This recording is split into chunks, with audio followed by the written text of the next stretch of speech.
The Connector Next Door is your invitation to meet the natural connectors all around us. They represent the everyday event planners who are energizing their communities every single day. Their stories are familiar, fun, and full of charm. Your host, Lisa Garrow, is a lifelong event planner and has been a connection strategy coach for over a decade. She knows events can become energized connecting points where communities can gather and grow. Let's listen in as she strikes up a conversation with today's Connector Next Door. Dr. Rebecca Jane McAllister is a lifelong learner who lives out her leadership through service to others. As an evidence-based chiropractor, she provides exceptional and quality care to her patients through manual treatment, education, and rehabilitation exercises. Since we first met, I have been intrigued and inspired by Rebecca's focus on collaboration, both with patients and partners. She appreciates the role of all healthcare professionals within the healthcare system and fosters an interprofessional and collaborative approach to the care of each of her patients. I asked Dr. Rebecca what connection meant to her, and she quickly pulled from Brené Brown's book, The Gifts of Imperfection, quoting, "Connection is the energy that exists between two people when they feel seen, heard, and valued." Dr. Rebecca believes it's imperative that her patients possess the self-confidence and are equipped with the tools to be active participants and self-advocates for their health care. Dr. Rebecca lives out her value of connection in her practice, and in our talk today, even mapped out the road to creating and maintaining groups that can help participants to a greater experience of health, but also better connection with each other.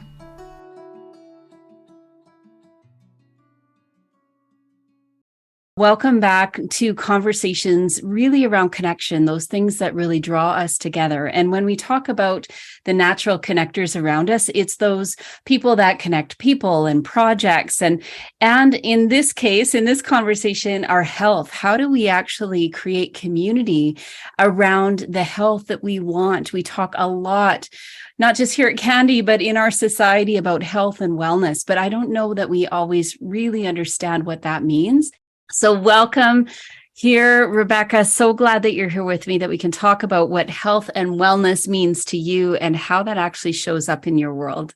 Yeah, thank you so much for having me. I'm really excited to be chatting with you today. What does connection mean to you in your world? Yeah, that's such a good question. So for me, I really love the work by Brené Brown. I'm not sure if you're familiar with her, I am. if any of the leader or listeners are familiar with her, but I absolutely love her work. And so when I was thinking about connection, the first thing I did was go back and look up how Brené Brown defines it. And she defines connection as the energy that exists between people when they feel seen, heard, and valued, when they can give and receive without judgment, and when they derive sustenance and strength from the relationship. And so when I think about that definition in terms of health and wellness and being a healthcare professional and providing chiropractic services to the community, I think it's really important for patients to feel seen, heard, and valued. And I think that comes from having the time to sit down and have a dialogue with someone and not feel like they're being rushed through their appointment, and feeling like there is a rapport and a relationship being built, a therapeutic alliance being built between the individual and their healthcare provider.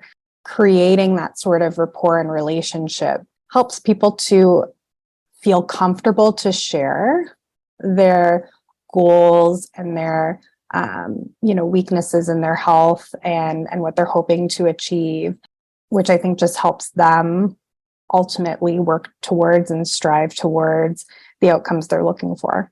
Mm-hmm. And I loved the term you used, if I'm getting it right, therapeutic alliance. A therapeutic alliance. Because we sometimes just check it off the list, just get in, see the eye doctor or get in, get the massage, get some chiropractic work done. Yeah. And it's just something we squeeze into our schedules. But can you dive in a little bit more on that? Yeah. And how that actually serves us in the long run? Yeah. So I think one of the unique pieces of being a chiropractor that I really like is that I am able to decide how long I want my appointments to be, right? And so I'm fortunate in the sense that I am able to spend an hour with my patients on day one, right?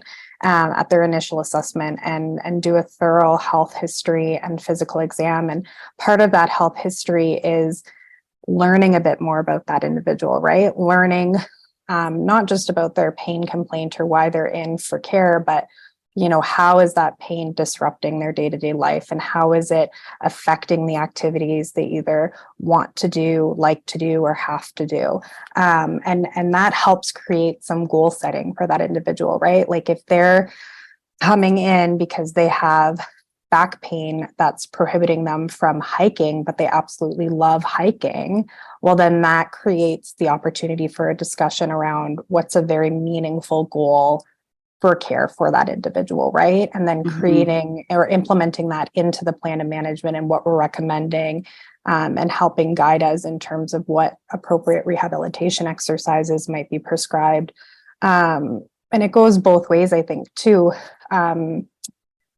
People might be coming in to see me multiple times a year. So them feeling like they're connected to me and they know a little bit about me on a personal level as well, just helps to create that dialogue where it's you're forming and building that rapport and relationship and trust, which in turn tends to lead to more comfort in terms of maybe bringing up other sensitive issues in their healthcare, which in turn I may not be able to deal with, but I can help them navigate the healthcare system and land with the healthcare provider that is going to help them with that, whatever that complaint or issue is. I love the client focused or community building that you're doing within that relationship. Not only does it serve your clients where they can go off and do the big things they want to do in the world or take care of their families, which is a big thing, or just really show up in their worlds, feeling healthier and ready to tackle what they need to.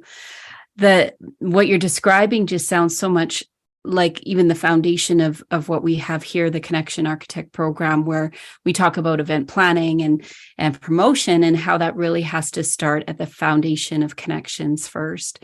And that really was the birth of even this podcast. And when we start talking about connections first, which is what it sounds like you're doing, that personal connection, the relationship you're building, that's the foundation where you can actually start building a healthier life, where you can actually lean in and see where other deficiencies might lie and how do we support those. And when we start looking at the connections first, you were saying at the beginning, we all start to feel seen, heard, and considered as a human, as somebody that's important in the world. How has that worked out for you in the way that you have built your business? So I understand you've just made a move now and you're just newly in, I think it is just as of February that you're just in a new clinic. Can you tell us what exactly is the work that you do and where are you now in your practice? Yeah, so you're right. As of February 1st, I went out on my own and I've opened my own practice in Southeast Calgary. And then I'm also working out of a clinic in Northwest Calgary and providing the Gladback program with the University of Calgary. So going out on my own, one of the pillars that I really pride myself on in practice is the fact that my patients feel confident that when they book with me, that I'll either be able to help them myself, or if it's not within my scope and it's not something I can help them with, they feel confident knowing that I will refer them and help them navigate the healthcare system so that they land with the healthcare provider that they need to see to get to the care that they deserve. And again, I think that confidence is built on the trust that they have for me as one of their healthcare professionals in their circle of care.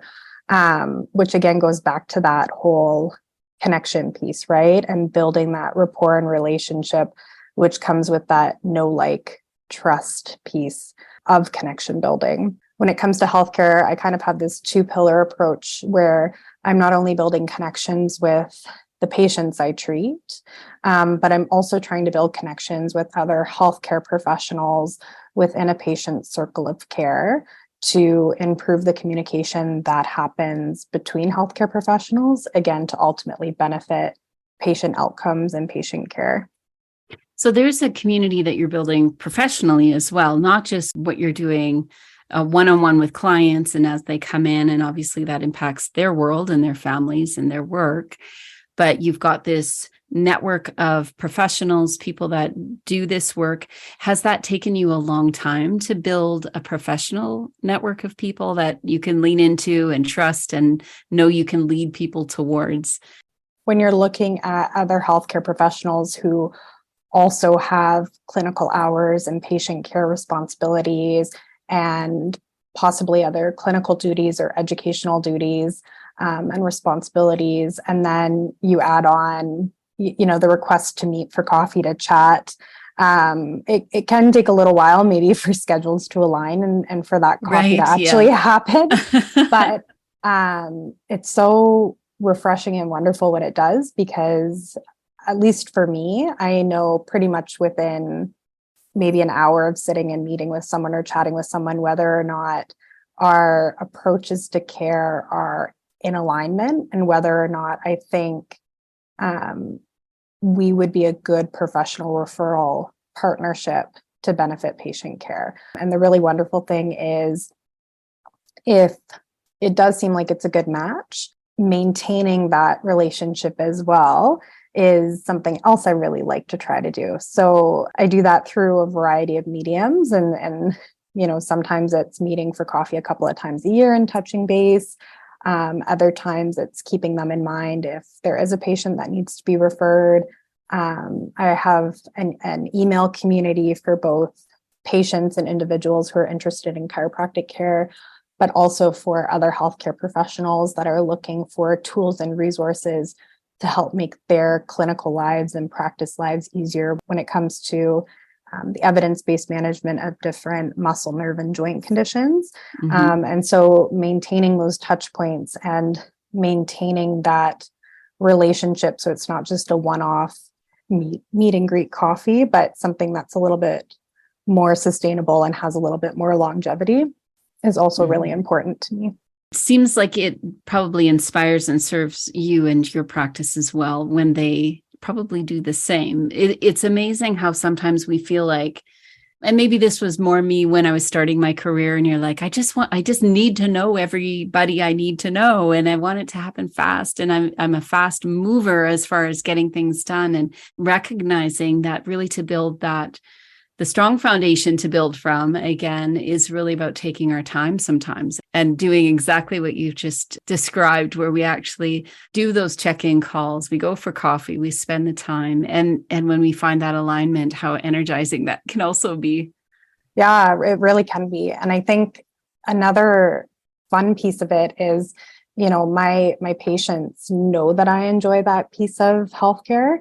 Mm-hmm. And so actually some of the connections I've made have been through them, right? Who have said, I know a really good naturopath, or I know a really good massage therapist. And me being like, I would love to meet them, right? Like if you enjoy their care and you enjoy my care, chances are we align very similarly in our practice approaches, and I'd love to connect with them, and I'd love to see how I can help them in their practice. And so, it comes from kind of all angles, which is fun, right? Sometimes it's me finding people on social media. Sometimes it's patients introducing me to other healthcare providers that they utilize. Sometimes it's, other healthcare professionals connecting me with other healthcare professionals. So it's fun to kind of see it from a lot of different angles. Yeah. And it probably then attracts really what your ideal client might be, because you are finding that alignment within community, which is amazing. You did mention something, the University of Calgary Gladback program. Yeah. So from what I've read and what I understand from our conversations in the past, this is a group program where people are learning about not just health and wellness, but specifically about taking care of their back? So the GLAD Back program is a research-based group education and exercise rehab program for people with persistent or recurrent low back pain. So it is a research-based program affiliated with the University of Alberta. And I'm currently one of 4 chiropractors in Calgary certified to offer the program. And so it's a 9-week program, twice a week for 9 weeks. The first week is 2 one-hour-long education sessions where we discuss the research on low back pain and what could be contributing to low back pain, and what the recommendations for the management of low back pain are. For the other 8 weeks, twice a week, it's group supervised exercise rehab. So the whole purpose of the program is to help teach people how to self-manage their low back pain themselves. So with group environment, do people need to warm up to that idea? Because it is something relatively new, it seems, to be working through something like that as a group. I think it's kind of like any other group program where the first time, the first day you're all kind of sitting there and you don't know anyone. And, you're kind of like, what is this program going to look like? And what is it going to entail? But over the course of the 9 weeks, it really starts to actually become a little bit more of a community setting. And I think it's really beneficial for people to know that they're not alone or the only one with low back pain out there, right? And to find that sense of community where it's actually quite a common condition, and there are other people who are experiencing similar challenges with their low back pain. It helps to eliminate some of that isolation people might feel when they're experiencing low back pain. And in some of the past programs I've run, the participants have exchanged phone numbers with one another to stay in touch and help keep one another accountable with continuing the rehab even after they've graduated the program. And so I think that's a unique aspect of a group program like the GLAD Back program. You don't only get to build a relationship with myself or whatever practitioner is teaching it, but you also get to build relationships with other people who are in a similar position to you. Did you find it hard to move from being a practitioner to being now a teacher and facilitator, group motivator? Was that a difficult sort of shift, or is that something that you've done in the past? I think I've done similar things in the past. I've always kind of gravitated towards different leadership and volunteer type positions and teaching positions throughout my education and schooling. So it's actually, the GLAD Back program is it feels so aligned with the way I like to practice and interact with others that it just felt like a natural next step in my career to take the certification and to start offering it. Because even in my one-to-one chiropractic care, teaching people how to self-manage their low back pain is a really important pillar for me, because we know based on the research that once you have low back pain once, you are more likely to experience it again in your lifetime. And so being able to teach people and give them tools and resources to lean on when they do experience their low back pain again, I think that gives them a sense of empowerment over their health. And I think it helps to teach them to be self-advocates for their health and well-being, and to not be afraid to ask questions, not feel like a passive bystander to their healthcare plan. And that's really, really important to me. When you talk about your leadership in this and being able to bring a group together, and a lot of people that are listening to this today are what I call in-house do-it-yourself event planners, people that are bringing people together for meetings or for groups like what you've got going, or events, or all sorts of things that we bring our communities together for. When you look at what really makes those meetings work, like that's a extended period of time that you have with a specific group. If we were to dissect it a little bit and just say, what makes it the safe and supportive and valuable experience that it seems that it is, what is that? Like, what are you actually adding to that? And what would you suggest to people out there that are saying, I'm a practitioner of some kind of health and wellness type of program, or I've had this education. I really would love to share that with others and bring groups together. What is it that makes it work, do you think?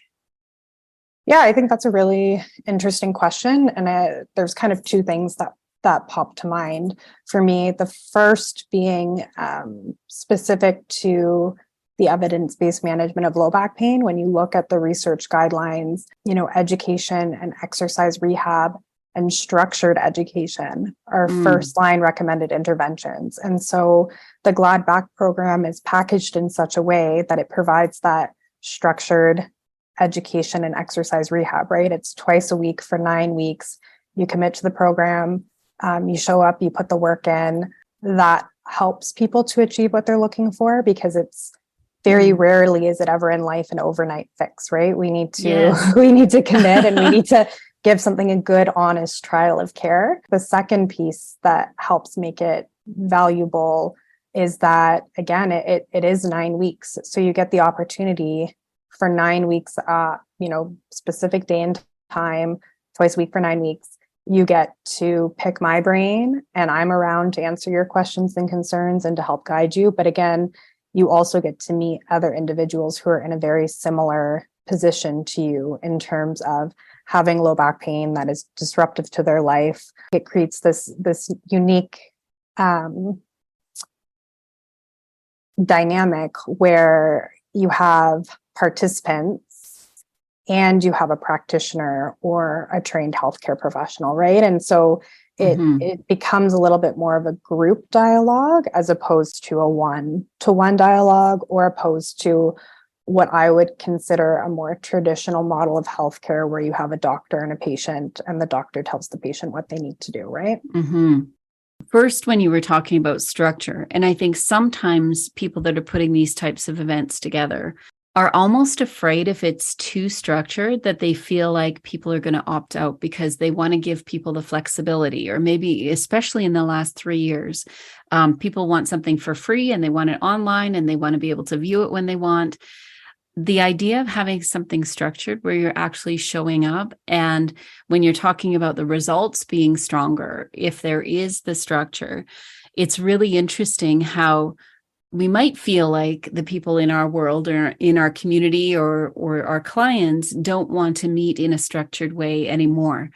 But what you're saying is that you're actually seeing that brings the results that people are not just craving and wanting and shooting towards, but that they might be literally in pain, and how that takes a commitment. Yeah, I mean, I think you can still provide structure in an online self-directed method. Okay. I just think the audience that you're then targeting has to be very self-disciplined, right?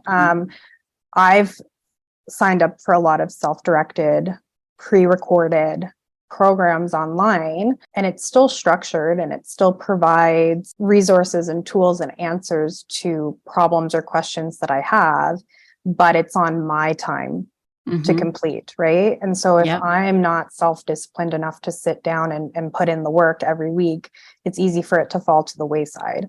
So I don't think there's an issue with doing something online. I just think the target audience is going to be a different type of audience than if you are looking at something like low back pain, right? Which is kind of my world and what I enjoy treating. I've had participants in the GLAD program in the past, say, I really didn't want to come tonight, but I've already paid for the program and it's in my schedule, and I didn't want to miss it, so I'm going to show up and do it. Whereas I think when something is online, it's a little bit easier to cancel it almost from our schedule, right? I also think too, when it's a group setting and it's in person, if someone does miss a class, the other participants are like, oh, like, where are they at? Like, I hope everything's okay. Like, there's that sense of caring. And again, that sense of caring and community, where you're building those relationships over the course of the 9 weeks, and people become invested and they want to see you succeed just as much as they want to see themselves succeed. And so you're saying that there can be both, and which might be sort of a relief to those of you out there that are listening, that you've got you've moved things online. Maybe it just doesn't look like it used to 3 years ago. And I really do love the idea of having the accessibility we do now, where I often say that I was a single mom for 9 years, and people would have meetings. This was before we had Zoom and all of that other cool stuff. But they'd have meetings in the evening, and I would say, well, I just have to opt out because I just don't have the bandwidth and the capacity and the babysitters and all those things that you need to actually go do the thing. Yeah. So I love that we have options that are accessible and actually really rich online, like that they're wholesome, and they give us a lot of what we need.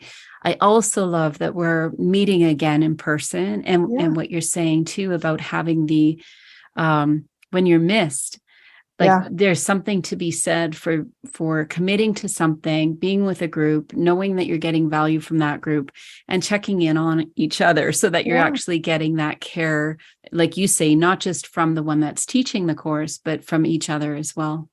Yeah. And I think too, like the Glad Back program, I offer it both in person and virtually. And again, they cater to, a similar population in terms of they all have persistent or recurrent low back pain. But some people really like the in-person feel, and they need it in their calendar, and they want to see people in person, and they need to show up somewhere and do the exercises. Whereas other people have the low back pain, but like you said, they may also have kids or other barriers like gas or commuting time or whatever the case may be. And so to be able to offer it virtually, but in real time, is also a really great option because it's still in their schedule, but it gives them a bit more flexibility to do it from home and to not have to account for any sort of commute time or babysitters or anything like that.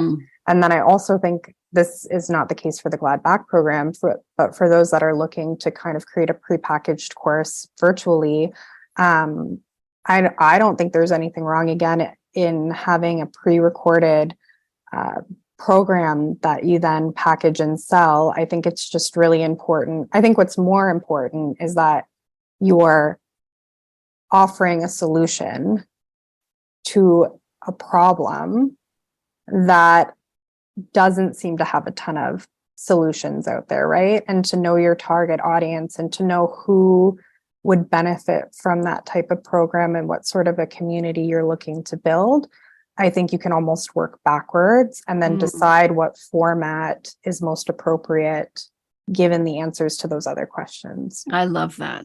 And it almost is, if someone's listening to this, and if you just take that as a little checklist and you say, who am I here to serve? How can I uniquely serve them? And at the end of the day, with the ones that are benefiting from the program, signing up, showing up, whether that's online or in person, but also with those partners that you have spent time communicating with and connecting with. And I'm sure with the other 4, you said there were 4 that are certified with the Glad Back program, to really know that this is something that can be long-term, that this can be, that you're building into what this could be a year from now or 5 years from now.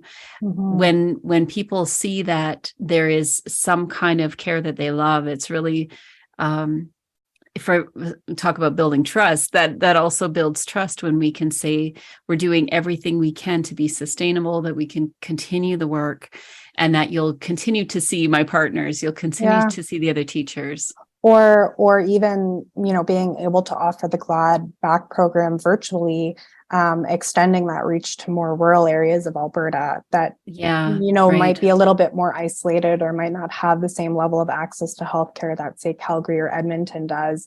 And I think it's really amazing that we're able to offer the Glad Back program virtually to serve those communities and again, build that sense of community, maybe not within their small town or region, but a sense of community within those experiencing low back pain, right? So I think there's a lot of different pillars or definitions to community that you could consider.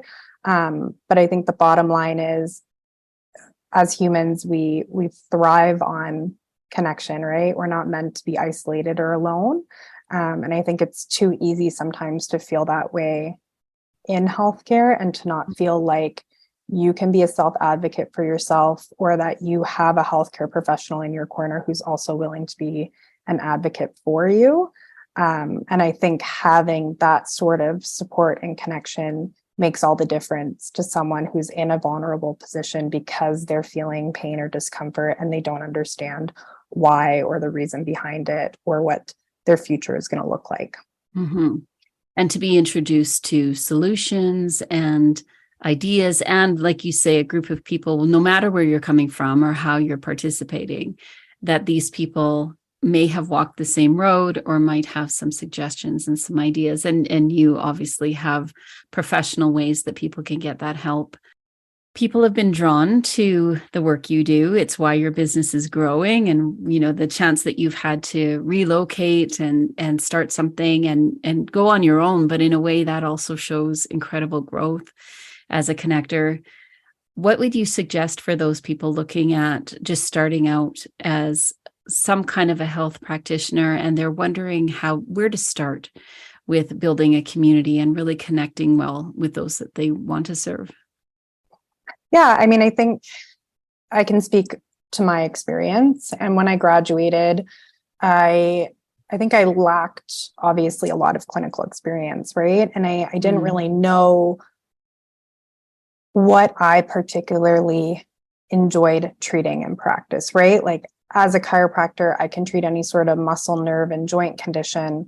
But after seeing a few cases and interacting with real patients and helping them with their low back pain, I just found myself to feel very fulfilled and rewarded when I saw the strides that those patients made, right?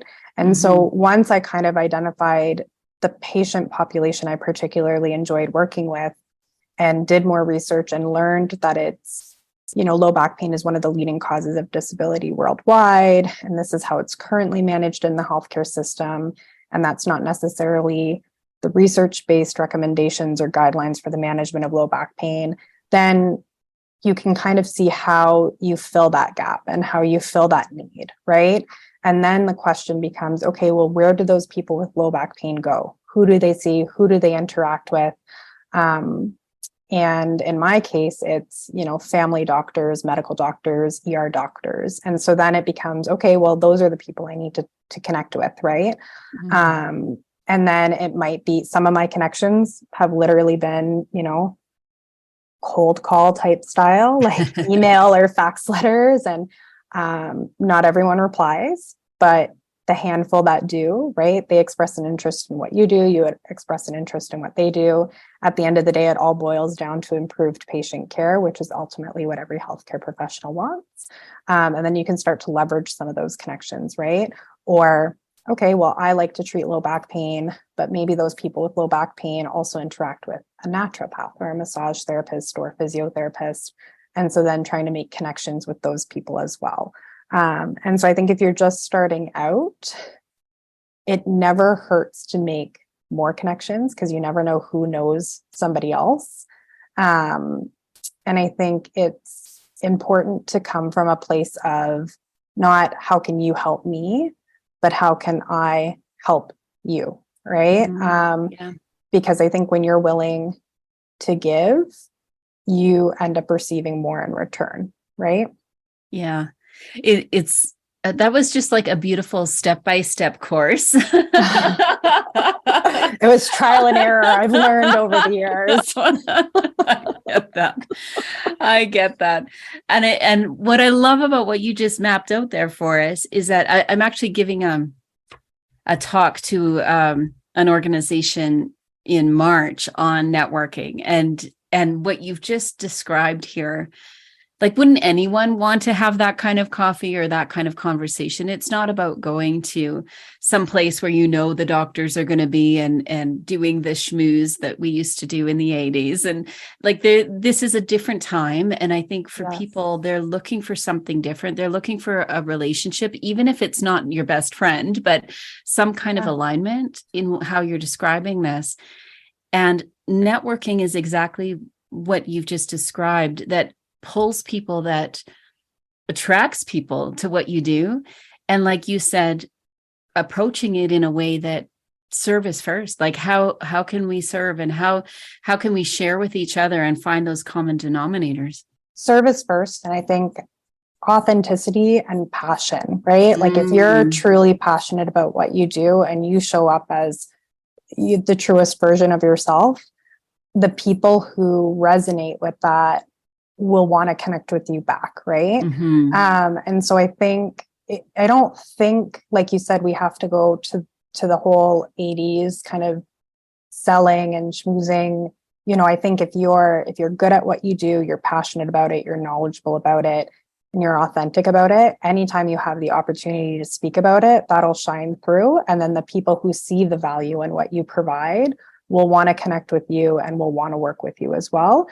And if you are able to present that in such a way where you can say, this is what I can do to help you and to help you make your life easier, I think it just kind of up levels you to a level where people will really appreciate and value that and want to stay connected with you, and in turn want to help you succeed in any way that they can help you to do so. And it's interesting because that, I think, is what happened between you and I, because we don't know each other very well at all. Like we met a few months ago and had this initial conversation. I'm like, oh yes, there's an alignment there, how we speak and how we want to serve and those kind of things that I think it really did shine through, even though we're in I would say different industries or we've got different tracks that we're working on and different types of clients, but I just love having you in my circle. So I'm so glad we had this chance to chat today. Thank you so much for stopping by. And this is virtual, but maybe someday we will have that face-to-face coffee. Yes. Yeah. That would be great. Well, thanks again for having me. I love these types of conversations and I jump at any opportunity to have them. How can people get a hold of you to continue the conversation or to book with you or even join the Glad Back program? How can they get a hold of you? Yeah, so I do offer complimentary consultations for both chiropractic care and the Glad Back program. Those can be booked right online by visiting my website. So if you were to just Google my name, Dr. Rebecca Jane McAllister, all of my information will pop up. My phone number is 587-579-0270. And my website is www.drrebeccajanemcallister.com. And you can also find me on Facebook and Instagram at Dr. Rebecca. Awesome. And I will put links in the description so that all of you listening can connect well with Rebecca. Thanks again, Rebecca. I am looking forward to many more conversations about connection with you in the future. Yes, me too. Thank you so much. The Connector Next Door podcast is produced by Candy Event Consulting, where everyday event planners and their teams gain clarity, get connected, and grow in confidence. Subscribe at www.candyconsulting.ca to hear visits with everyday event planners who are putting connections first.